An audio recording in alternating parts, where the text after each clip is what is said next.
Mikel Arteta's ugly football criticism misses the mark after Arsenal's loss to Liverpool.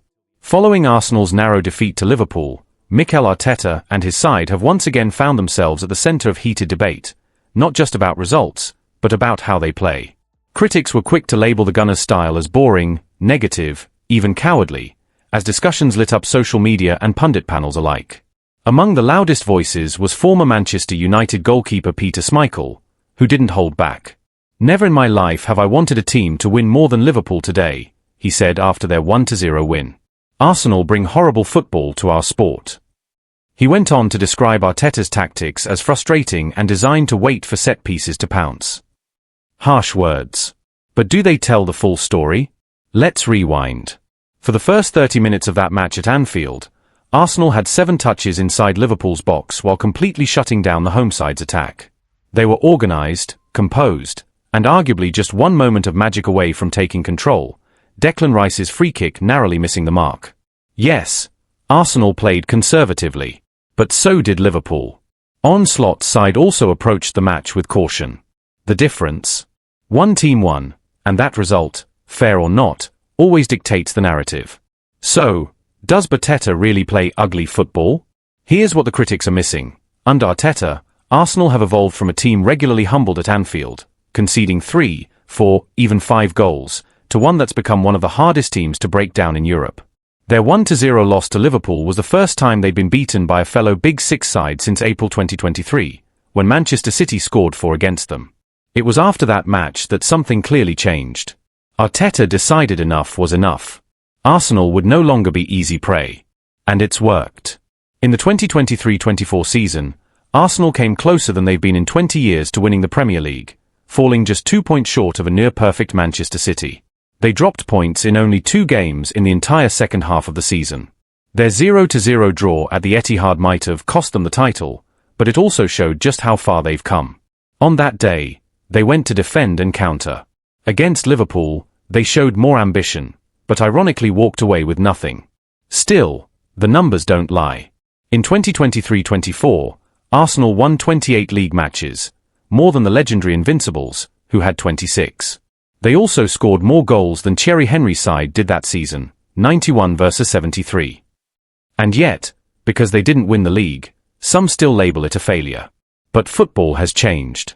Guardiola's City, long admired for their beautiful style, went trophyless last season and opened the current campaign with 2 losses in 3 games. Arsenal, meanwhile, looks solid, focused, and dangerously consistent.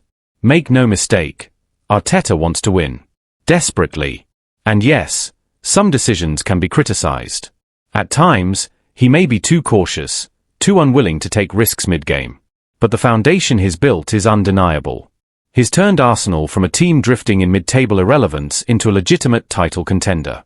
Now, Arsenal fans enter each season with hope, and not blind hope, but genuine belief that their team can win something.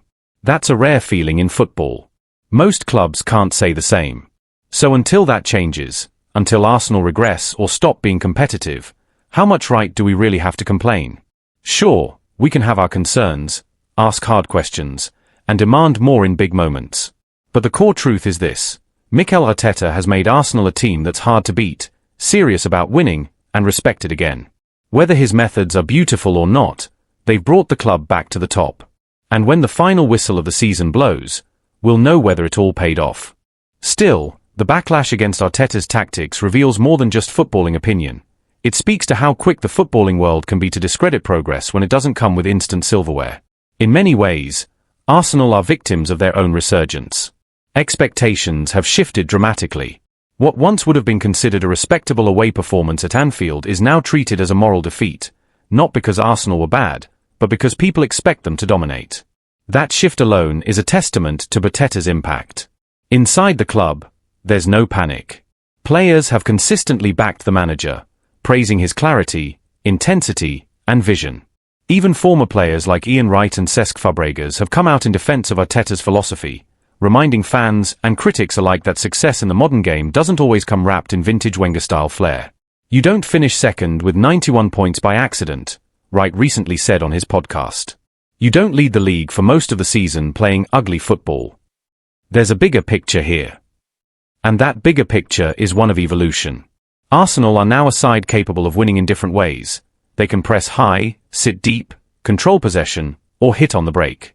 That tactical flexibility is rare and powerful, and while it may not always be entertaining in the traditional sense, it's smart, calculated, and effective.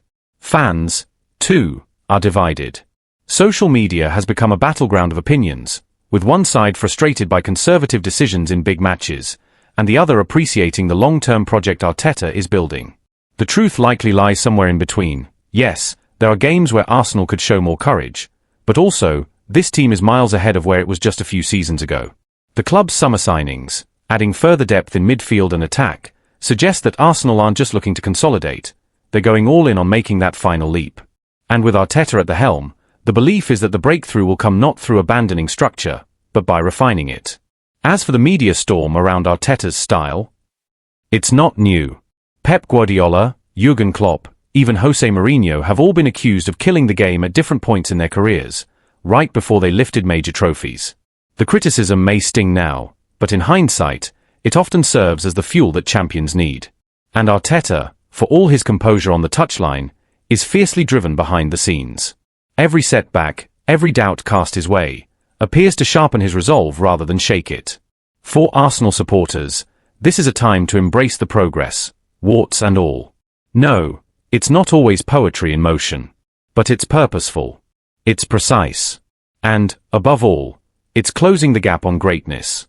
If trophies are the only metric that matters, then Arsenal are still chasing. But if transformation, identity, and competitive edge count for something, and they absolutely should, then the Gunners are already winning. The season is long, and there's everything still to play for. And if Arteta's track record is anything to go by, don't be surprised if his ugly football ends up looking quite beautiful by the time the story ends. What Gabriel Jesus' Champions League snub could mean for his future at Arsenal. When Arsenal's UEFA Champions League group stage draw was announced last week, there was a sense of quiet optimism among fans. The Gunners were handed a relatively favourable set of fixtures, home games against Bayern Munich, Atletico Madrid, Olympiacos, and FC Kairat at the Emirates, with away trips to Inter Milan, Club Brugge, Slavia Prague, and Athletic Club. The campaign kicks off in Spain against Athletic Club on the 16th of this month, with a final group match scheduled for January 2026 in Kazakhstan against Kairat Almaty. On paper, it's a group Arsenal can navigate, and perhaps even dominate. But while the draw sparked anticipation, it was the squad announcement that truly stirred conversation.